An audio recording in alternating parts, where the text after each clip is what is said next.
Lauren Pazienza at the Avena Magazine 40th anniversary party in 2015.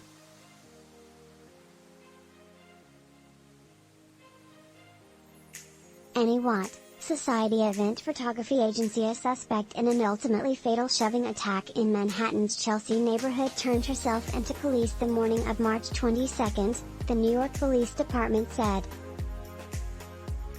Lauren Pazienza, a 26-year-old from Port Jefferson, Long Island, was charged manslaughter after she surrendered to the NYPD accompanied by an attorney. On March 10, Barbara Meyer-Gustern, a prominent longtime vocal coach who worked with Broadway stars and rock singers like Kathleen Hanna of Bikini Kill, was violently pushed to the ground by a young woman only steps from her apartment on West 28th Street and 8th Avenue at around 8:30 p.m. Gustern W. The police ruled her death a homicide. When the NYPD responded to Gustern's apartment on the night of the attack, Gustern told police her attacker had yelled a derogatory word at her before shoving her. Between the night of March 10th and the morning of March 22nd, the NYPD released a clear surveillance photograph of the assailant and ultimately identified a suspect via her MetroCard and video footage, sources told the New York Post.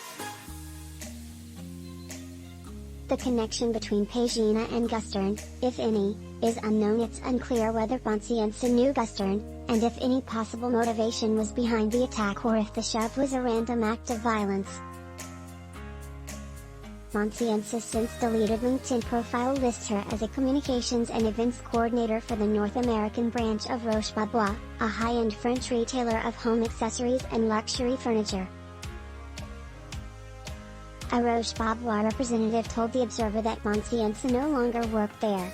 Pazienza also appears to have a long dormant Twitter account, and a Zola.com page for Pazienza's engagement is no longer functioning.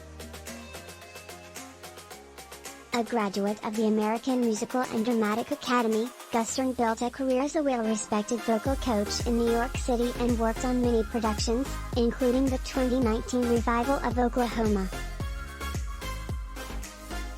Her clients adored her, and at the age of 87 she was still teaching lessons 10 hours a day. "I'm going to teach until one day I am at the piano and my head drops down and that's that," Gustern said in a 2017 interview. "And I want to dance on the table again at Joe's Pub." In the wake of the attack, Gustern's grandson AJ used her Facebook account to keep her friends and followers updated. "We have lost one of the brightest little flames to ever grace this world," AJ posted on the day of Gustern's death.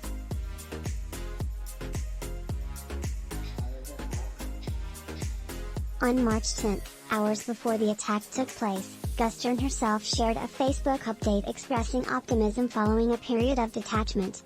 "I feel full of creativity, joy at working on a beautiful show with people I adore and totally respect," Gustern wrote.